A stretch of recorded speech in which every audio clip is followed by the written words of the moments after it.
संसार से भागे फिरते हो, भगवान को तुम क्या पाओगे। इस लोक को भी अपना न सके, उस लोक में भी पछताओगे। संसार से भागे फिरते हो।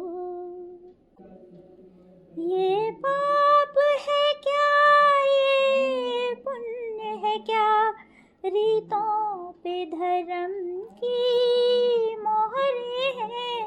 ये पाप है क्या, ये पुण्य है क्या, रीतों पे धर्म की मोहरें हैं। रीतों पे धर्म की मोहरें हैं। हर युग में बदलते धर्मों को कैसे आदर्श बनाओगे। संसार से भागे फिरते हो। हमने एक बात कही सुनने वाले सभी दोस्तों को नमस्कार। आज की सुबह यानी कि इतवार की सुबह जब आपके लिए ये कार्यक्रम रिकॉर्ड करने को बैठा ना, यानी कि जब आपसे बातचीत करने के लिए वक्त निकाला, और हाँ साहब वक्त तो निकालना ही पड़ता है ना, क्योंकि बातें तो इतनी बेहिसाब करते हैं हम लोग कि पता ही नहीं चलता कि कब एक बात का सिलसिला ख़त्म हुआ और कब दूसरा सिलसिला शुरू हो गया। तो साहब हुआ ये कि जब आज के लिए बात शुरू करने लगा तो उसके पहले हमारे घर में कुछ चर्चा चल रही थी कि फलाने ने फलाने के बारे में ऐसा कुछ कहा है, तो क्या हम लोगों को ऐसा कुछ करना चाहिए, यानी कि किसी एक के व्यू को लेते हुए क्या किसी दूसरे के बारे में व्यू बनाना। बस अब यहीं पर मुझे मुद्दा मिल गया आपसे बात करने का।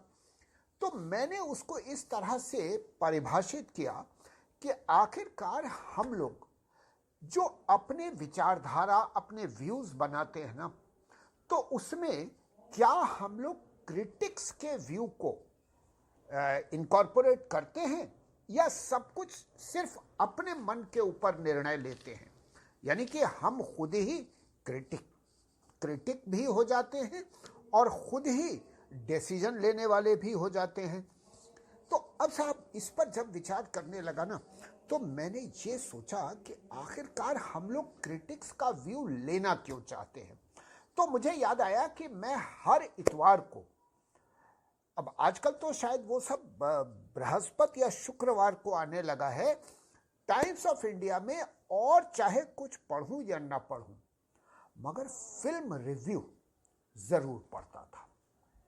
आजकल नहीं पढ़ता हूं क्योंकि आजकल फिल्में इतनी बेहिसाब बनती हैं कि मुझे समझ नहीं आता। और सच बात तो यह है कि मुझे जो हिंदी फिल्में बन रही हैं ना, उनके कलाकारों के ना तो नाम समझ में आते हैं और ना उनकी शक्लें। सच बात यह है कि वो सब एक जैसे लगते हैं मुझको। हम लोग बुढ़े हो गए हैं, डायनासोर। हाँ ठीक है। तो डायनासोर्स होने के साथ साथ हम अब वो आदत भी काफ़ी कुछ छोड़ चुके हैं। पढ़ते आज भी हैं, ये नहीं कहेंगे पढ़ते नहीं हैं, मगर हम पढ़ते थे। तो अब सवाल ये आता है कि अब मैंने सोचना शुरू किया आखिरकार हम क्यों पढ़ते थे, क्योंकि फिल्में तो हम सारी देखते थे। फिल्में देखने में तो हम कभी चूकते नहीं थे, भाग के देखते थे। अब वो फिल्में तो देखनी ही हैं, मगर उनके बारे में एक विचार बनाकर देखते थे, यानी कि इसका क्रिटिसिज्म बहुत हाई लेवल का है, इसको बहुत अच्छा कहा गया है। अब जब किसी फिल्म को कहा जाता था बहुत अच्छा है, तो भैया हम ढूंढते थे कि इसमें अच्छाई क्या है। आपको हम सच बताएं, हमने एक फिल्म आई थी, उसका नाम शायद था अनुभव, वो संजीव कुमार और कोई मतलब उसमें थी शायद तनुजा थी। ओके भाई साहब, बड़ी हमारे टाइम्स ऑफ इंडिया ने उस फिल्म की बड़ी शायद तारीफ भी की थी, या किसी जगह पर जहां भी हमने उसका क्रिटिसिज्म पढ़ा बड़ी तारीफ की थी।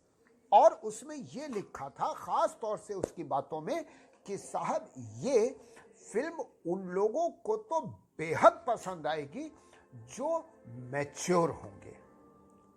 बस भैया हमने तय कर लिया कि अब हम जब इस फिल्म देखकर आएंगे तो जैसी भी लगे मगर कहेंगे बहुत अच्छी थी। और साहब बिल्कुल सच यही हुआ कि हमें कहना पड़ा कि अच्छी थी, और सच बात यह है कि उससे बेहुदा फिल्में इतनी अच्छी फिल्म मैंने थी, बहुत ही हाँ, कम देखी होंगी। इतनी खैर अच्छी। साहब, आपने बिल्कुल वही बात कही। मेरे हॉस्टल में एक लड़की थी पद्मा, वो पोर्ट ब्लेयर की बच्ची थी हाँ, और उसके पापा एयर इंडिया में पायलट थे। तो ये कहना चाहती हो नहीं, पोर्ट ब्लेयर वाले ऐसे एक जैसे होते हैं या पायलट एक जैसे होते आपका हैं? मेंटल लेवल उससे कितना मैच करता हम बताते हैं आपको। पोर्ट ब्लेयर वालों से नहीं, पद्मा से। हाँ। पद्मा गुप्ता उस बच्ची का नाम था। तो पद्मा और हम सब लोग हॉस्टल से प्रोग्राम बना के 20-25 लड़कियां अंकुर फिल्म देख के आए। कुछ समझ में आई, कुछ नहीं आई, मगर अच्छी लगी। उससे पूछा, पद्मा तुमको कैसी लगी? खूब जोर से हंसी, बड़ी बड़ी अच्छी लगी। फिर बाद में बोली धीरे से, कुछ समझ ही में नहीं आई। तो ये बिल्कुल आपने पद्मा जैसी बात की। हाँ जब भाई, समझ में आई ही तो नहीं आपको तो बुरी तो लगी नहीं सकती। तो क्योंकि अरे फिल्म देखने में जब तक अच्छा ना लगे, मजा ना आए, तब तक वो फिल्म अच्छी कैसे है? तो अभी हमने नहीं, देखी अरे है, रुको भाई, बहुत अच्छी है। ठीक है भैया अच्छी होगी, मैं तो भगवान। कह रहा हूँ मैच्योर लोगों को वो फिल्म अच्छी लगेगी। ये उस क्रिटिक ने उतने 40-50 साल पहले कह दिया था। अब सवाल यह है कि ये क्रिटिसिज्म वाली बात जो है ये केवल फिल्मों तक ही सीमित नहीं है। ये क्रिटिसिज्म वाली बात किताबों के लिए भी आती है। हम साहब किताबें तो बहुत सी पढ़ते थे, मगर वो किताबें पढ़ने के बाद हम ढूंढा करते थे कि अक्सर उन किताबों की समीक्षा क्या हुई है। तो हम आपको बताएं, ऐसे बहुत सी किताबों की हमने समीक्षा पढ़ी। तो ऐसे तो हम साहब साहित्यिक किताबें पढ़ने की तो हमारी रुचि कभी नहीं रही, मगर हाँ फिक्शन पढ़ने की रुचि तो रही। हिंदी अंग्रेजी तो पढ़ते ही थे, जासूसी भी पढ़ लेते थे। मैं जासूसी को इसलिए हिंदी अंग्रेजी से अलग कर रहा हूँ क्योंकि जासूसी का भाषा से कोई ताल्लुक नहीं होता। वो कर्नल रंजीत भी हो सकती है और जेम्स हेडली चेज भी हो सकती है। ये बात सही और जेम्स हेडली चेज की हिंदी हो या अंग्रेजी हो। अब आप सोच रहे होंगे जेम्स हेडली चेज की हिंदी, हाँ भैया उसके ट्रांसलेशन भी बहुत आया करते थे हमारे ज़माने में, तो सब उसको भी पढ़ लेते थे। तो किताबों की समीक्षा का तो ये था कि किताबों की समीक्षा से हमको कभी मन बनाने की ज़रूरत नहीं पड़ी। अब मन बनाने का मतलब आप समझ रहे होंगे, यानी कि उसके बारे में कभी ऐसी चर्चाएं नहीं हुई। सच बात यह है कि हमारे मित्र वर्ग में हम लोग इतने प्रबुद्ध नहीं थे कि किताबों पर चर्चा करते। आज हैं। मैं अपने मित्रों पर कोई कमेंट नहीं करना चाहता हूँ, अपने ऊपर तो कर सकते हैं मगर ईमानदारी से। नहीं, किताबों पर चर्चा करने के लिए आपको वो व्यक्ति भी चाहिए, मगर मेरे को ऐसे व्यक्ति मिलते नहीं हैं। अच्छा, ओके, आई सी। अच्छा, तो साहब ये जो एक्सपर्ट होते हैं ना, जो कि क्रिटिक्स भी होते हैं, इनकी इंसाइट यानी कि जो ये अंतर्दृष्टि जिससे वो देख पाते हैं उन सब चीज़ों के अंदर, उसके लिए मुझे लगता है ज़रूरी ये होता है कि उनके पास उस विषय का ज्ञान हो, अनुभव हो, और तभी तो वो उस पर अपना दृष्टिकोण दे पाएंगे। मगर मुझे लगता है साहब आजकल क्या हमेशा से ही ऐसा रहा है कि क्रिटिसिज्म करने के लिए लोग ना तो अपने अनुभव का इस्तेमाल करते हैं, ना अपनी अंतर्दृष्टि और अपने ज्ञान का इस्तेमाल करते हैं। वो केवल एक विशिष्ट दृष्टिकोण का इस्तेमाल करते हैं। मतलब? अच्छा, यानी कि उनको अगर कोई चीज पता है कि भाई, जैसे हम लोग आजकल बोलते हैं ना पुरातन पंथी, हमेशा से बोलते आए हैं, तो अगर उनकी निगाह में कोई चीज पुरातन पंथी है, जिसमें यानी कि अगर जो पुराने टाइप के कपड़े पहने हैं किसी फिल्म में और वो घड़ा लेकर घूम रहे हैं, उस टाइप का अगर जो होता है, उन्हें वो पुरातन पंथी लगने लगता है, भले ही उसमें कितनी ही मॉडर्न विचारधारा क्यों न दी गई हो। आपको ख्याल होगा साहब, एक फिल्म थी चित्रलेखा।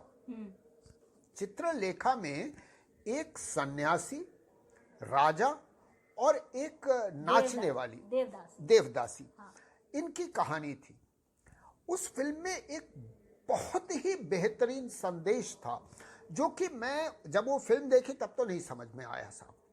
मगर आज समझ में आया कि यदि उसको आप इस नजरिए से देखें कि आज में जीवन है और कल के लिए आज के जीवन को कुर्बान कर देना, इसका कोई अर्थ नहीं है, तो ये एक बेहतरीन संदेश है। मगर मुझे आज भी याद है कि जब उस फिल्म की समीक्षा आई थी ना, तो उसमें यह कहा गया था कि इसके गीत बहुत अच्छे हैं, दृश्य बहुत अच्छे हैं, परंतु ये आज के समय के अनुकूल नहीं है।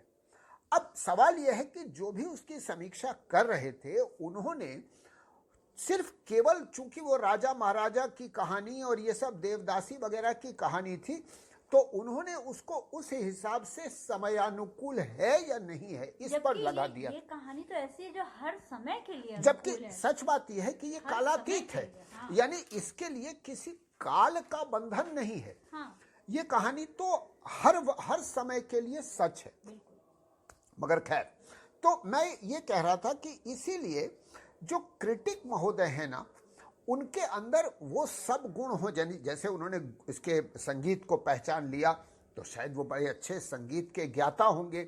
उन्होंने उसके फिल्मेटोग्राफी और ड्रेस और इन सब चीज़ों के बारे में तो बात की, मगर कुछ और कहीं पर वो भटक गए। उनकी आत्मा हमको ना पकड़ पाए। अच्छा, अब तो इसका मतलब क्या होता है? मेरे हिसाब से क्रिटिक की बात सुनकर अपना निर्णय ले लेने का मतलब यह हुआ कि हमने क्रिटिक के अंदर जो क्वालिटी पहचानने के गुण हैं उनको स्वीकार कर लिया कि भैया ये जो कहेंगे यही अच्छा होगा।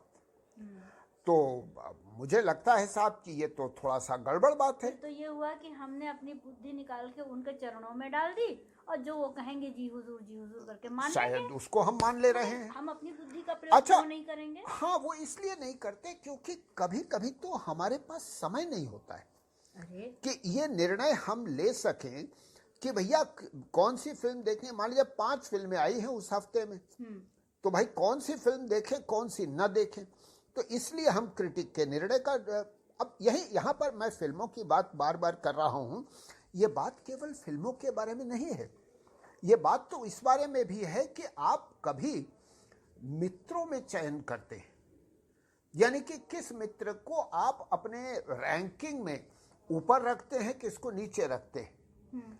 इसके बारे में भी अगर आप स्वयं निर्णय लेते हैं तब तो अलग बात है, और अगर आप किसी और के निर्णय से प्रभावित होते हैं तो इसका मतलब आपने अपने आप को उस क्रिटिक के हाथ में दे दिया। क्यों दे दिया? शायद इसलिए कि आप उसको अपने से बेहतर समझते हो, शायद आपके अंदर वो क्षमता नहीं हो, आपको लगता हो कि आपके अंदर वो क्षमता नहीं, या फिर आपने सोचा कौन इसमें अपना समय लगाए, जो वो कहते हैं उसी को मान लेते हैं। तो साहब ये तो बड़ी खतरनाक बात है, क्योंकि यहाँ पर एक बात तो पक्की है कि सबसे बड़ी बात जो है वो क्रिटिक की सब्जेक्टिविटी और ऑब्जेक्टिविटी वो प्ले में आ जाती है। तो ये जो उसके ऊपर ओवर रिलायंस होता है, यानी कि हमको लगता है कि हम पूरी तरह से उसके ऊपर भरोसा कर लें, तो यार इसका मतलब तो ये हो गया कि हमने अपनी क्षमताओं को सीमित कर दिया, पहचाना भी नहीं। नहीं पहचाना, मान लीजिए पहचान के हमने बोला कम है तो हमने सीमाएं बांध दी, जबकि सच बात यह है कि हर व्यक्ति के अंदर इतनी क्षमता तो है कि वो अपना अच्छा भला बुरा सब सोच सकता है, और जो भी निर्णय लेना होता है वो तो उसको अपना निर्णय लेना होता है ना।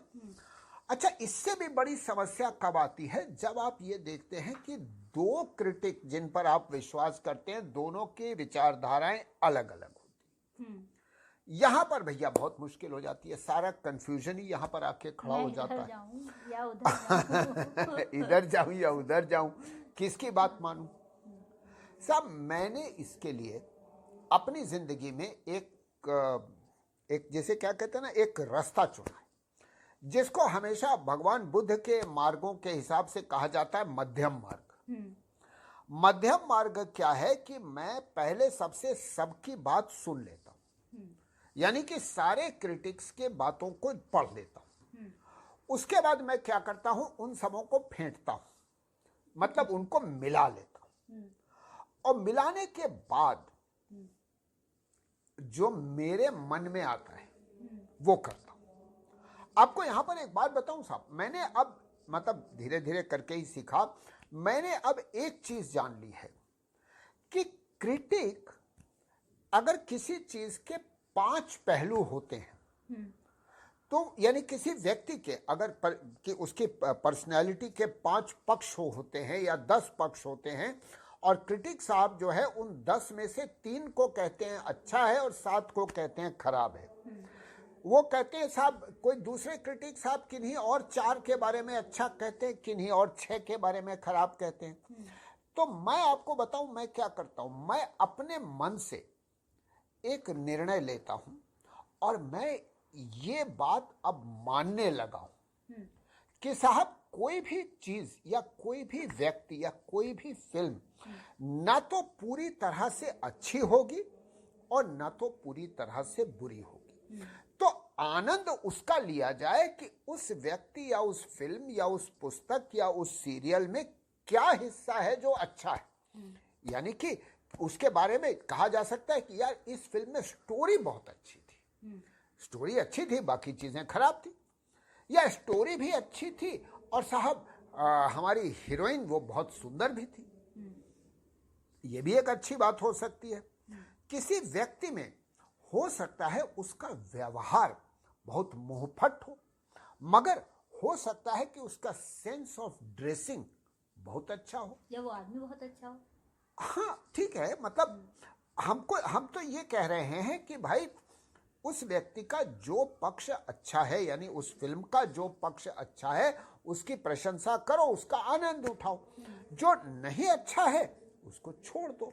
तो यहाँ पर मुझको वही याद आता है, वो क्या होता है, सूप जैसा स्वभाव रखिए, वो कबीरदास जी का या किसका दोहा है कि हाँ, सूप जैसा स्वभाव रखिए कि जो सार सार को ले ले और थोथे को उड़ा दे।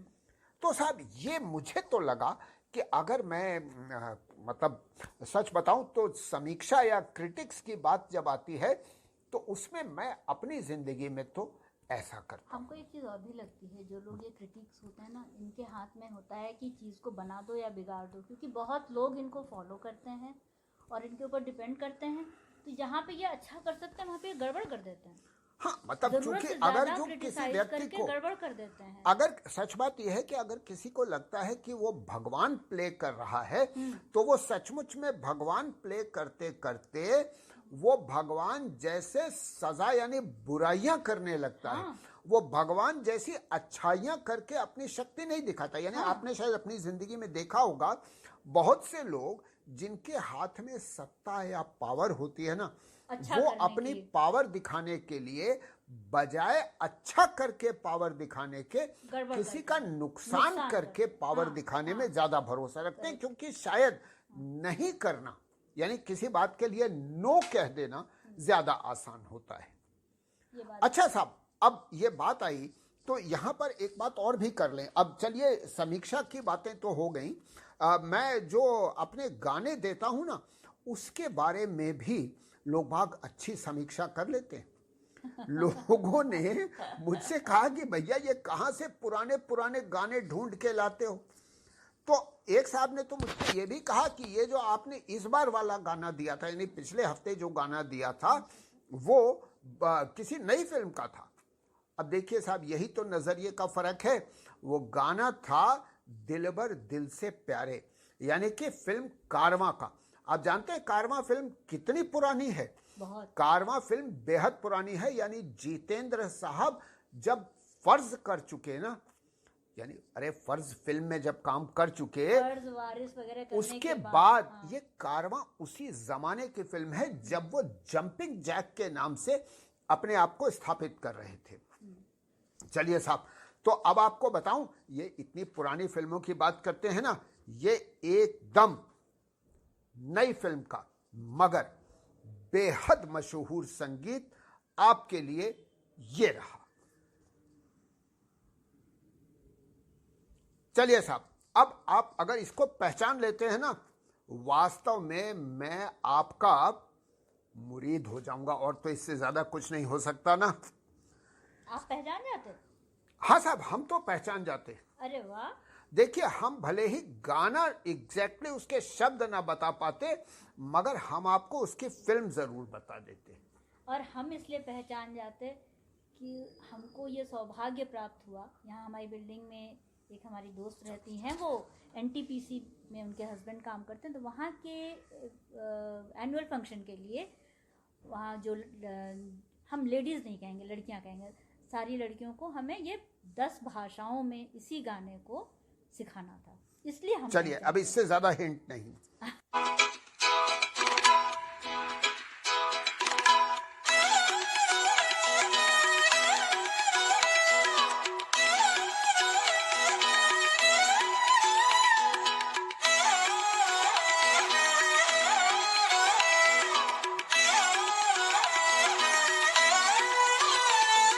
अब इसके बाद मैं आपको एक छोटी सी कहानी ओम प्रकाश पांडे जी की वो भी सुना देता हूं। सुनाइए सुनाइए।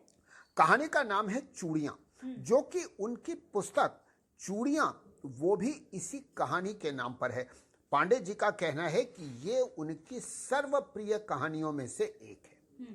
तो चलिए साहब शुरू करते हैं। चूड़ी ले लो चूड़ी, रंग बिरंगी चूड़ी बहन जी पहन लीजिए, चूड़ी सुहागन की निशानी होती है, बिटिया तुम भी पहन लो, तुम्हारे गोरे गोरे हाथों में बहुत अच्छी लगेगी, मन पसंद दूल्हा मिलेगा। चूड़ी हारन मालती रोज इस शहर की गलियों में इसी तरह से आवाज लगाकर चूड़ी बेचा करती है। सुबह सुबह अपने बच्चों को तैयार करके उन्हें स्कूल भेज देती है और पति को भी खाना खिलाकर उसको दोपहर का टिफिन बांधकर दे देती थी, और फिर घर का सारा काम कर 10 बजे चूड़ी की टोकरी सर पर रखकर चूड़ी बेचने निकल जाती और 3-4 बजे बच्चों के घर आने से पहले घर वापस आ जाती थी। परिवार में सबको पता था कि मालती चूड़ी बेचती है। कभी कभी शादी ब्याह में महिलाएं व लड़कियां मालती के घर पर ही चूड़ियां पहनने आ जाती थी। एक दिन जब वह इसी प्रकार चूड़ी बेच रही थी कि एक घर का दरवाजा खुला और एक महिला बाहर निकली और बोली कि अगर तुम थोड़ी देर रुक जाओ तो मेरी बेटी रुचि आ जाएगी, तो हम माँ बेटी दोनों को चूड़ी पहना देना। मालती बोली, बहन जी मुझे 10 मिनट से ज्यादा नहीं बैठाइएगा, अभी सुबह से बोहनी नहीं हुई है। उस महिला ने कहा, चिंता मत करो, मेरे साथ 2-4 महिलाएं और भी चूड़ी पहनेंगी। खैर, चूड़ी बेचने के लालच से मालती बैठ गई। कुछ ही देर में रुचि बेटी आ गई और आसपास की 3-4 और महिलाएं भी आ गईं और सबों ने चूड़ियां पहनी। इतने में एक सब्जी बेचने वाली महिला भी सिर पर सब्जियों की टोकरी रखे आवाज लगाती हुई आ गई और बोली, बहन जी ताजी सब्जियां हैं, ले लीजिए। उस महिला ने कहा, पहले मैं चूड़ी पहन लूं फिर देखती हूं। सब्जी वाली ने सब्जी की टोकरी जमीन पर रखी और मालती के बगल में बैठ गई। मालती ने सबको चूड़ी पहनाई और हिसाब करके पैसा लिया। अचानक मालती की निगाह सब्जी वाली के हाथों पर पड़ी। उसके दोनों हाथों में एक भी चूड़ी नहीं थी। चूड़ी बेचने के लालच से मालती ने कहा, अरे तुम्हारे दोनों हाथों में एक भी चूड़ी नहीं है, पहन लो, दाम कम कर दूंगी।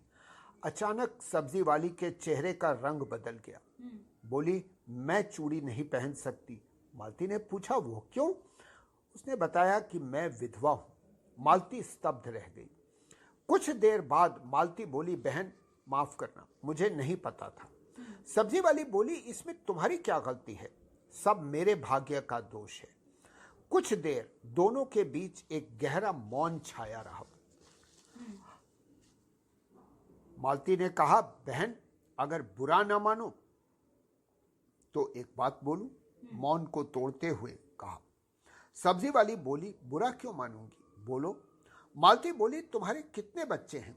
सब्जी वाली बोली, हमारी शादी को तो 2 साल भी नहीं हुए थे, बीमारी हुई और वे चले गए, कोई संतान नहीं है, घर में कोई और है नहीं, लेकिन जीवन तो चलाना ही है, रोज 2 बार पेट तो भरना ही है।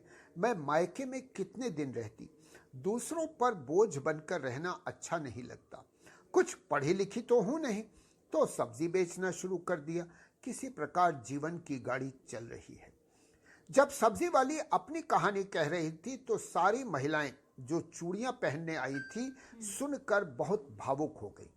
थोड़ी देर बाद मालती बोली, बहन तुम्हारा नाम तो मैं नहीं जानती, लेकिन बहन के रिश्ते से और एक औरत होने के कारण तुम्हें सलाह देती हूं, बुरा लगे तो माफ कर देना। अभी तुम मुश्किल से 25 की हो, पहाड़ जैसी जिंदगी सामने पड़ी है, बच्चे भी नहीं हैं। औरत होने के नाते मेरा यह अनुभव है कि अकेले जीवन काटना बहुत मुश्किल होता है। मेरी सलाह है तुम दूसरी शादी कर लो। ईश्वर इतना भी क्रूर नहीं होता कि वह तुम्हें बार बार कष्ट देगा। इस संसार में एकदम अकेले रहना बहुत ही मुश्किल है। फिर तुम्हारा कोई अपराध थोड़े ही है कि चेहरे पर विधवा का लेबल लगाकर घूमती रहो और 24 घंटे दुखी रहो। जो हुआ वह तुम्हारे हाथ में नहीं था, लेकिन अब अपने बारे में फैसला करना, आगे की जिंदगी खुशी से जीना और उसके लिए कोशिश करना तुम्हारे हाथों में है, बाकी तुम्हारी मर्जी।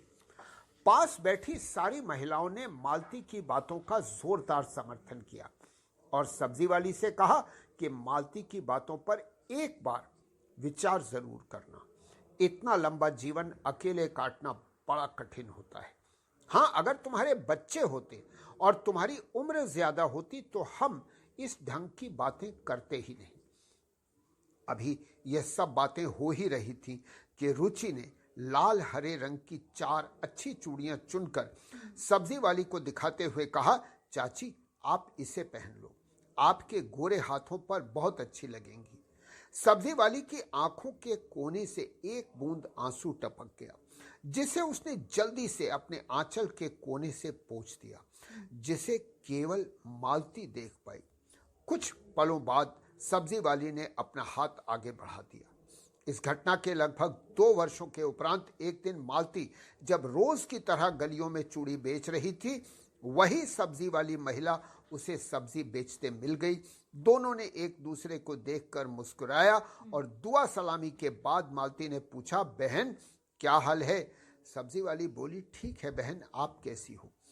अभी ये सब बातें हो ही रही थी कि मालती ने ध्यान दिया कि सब्जी वाली अपने दोनों हाथों में रंग बिरंगी चूड़ियां पहने हैं, मांग में सिंदूर भी है। मालती खुश हो गई और पूछा, क्यों, शादी कर ली? सब्जी वाली बोली, हाँ बहन। फिर उसने आगे कहा, उस दिन आप लोगों ने जो कहा उस पर मैंने बाद में विचार किया और मुझे भी लगा कि बात तो सही है। अभी पहाड़ सा जीवन पड़ा है, कुछ तो करना चाहिए। इसी बीच मेरे बाबूजी ने एक लड़के से मेरी शादी की बात की और वह मान गया।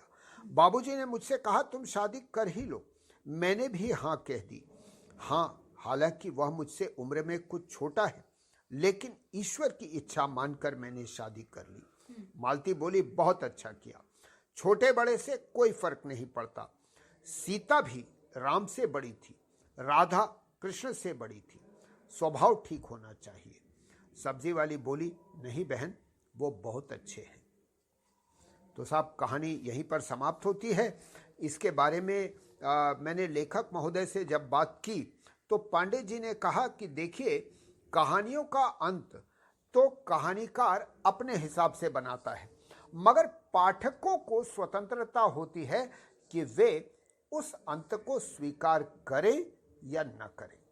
तो साहब, मैं हर कहानी जो आपको सुना रहा हूं उसमें स्वतंत्रता आपकी है कि आप इस कहानी का अंत जैसे चाहें वैसे बदल सकते हैं। तो साहब, इसके साथ ही आज की बात यहीं समाप्त करता हूं। अगले हफ्ते फिर आपसे मिलेंगे। तब तक के लिए नमस्कार और मैं आपका आभारी हूं कि आपने अपना समय दिया इन बातों को सुनने के लिए। सच में बड़ी सुंदर कहानी है और ओम प्रकाश भैया बधाई के पात्र हैं जो इतना अच्छा लिख रहे हैं। लिखते रहिए भैया और आप सबको नमस्कार। ये भोग भी एक तपस्या है, तुम त्याग के मारे क्या जानो। ये भोग भी एक तपस्या है, तुम त्याग के मारे क्या जानो। तुम त्याग के मारे क्या जानो। अपमान रचेता का होगा, रचना को अगर ठुकराओगे, संसार से भागे फिरते हो। हम कहते हैं ये जग अपना है, तुम कहते हो झूठा सपना है। हम कहते हैं ये जग अपना है, तुम कहते हो झूठा सपना है। तुम कहते हो झूठा सपना है। हम जन्म बिता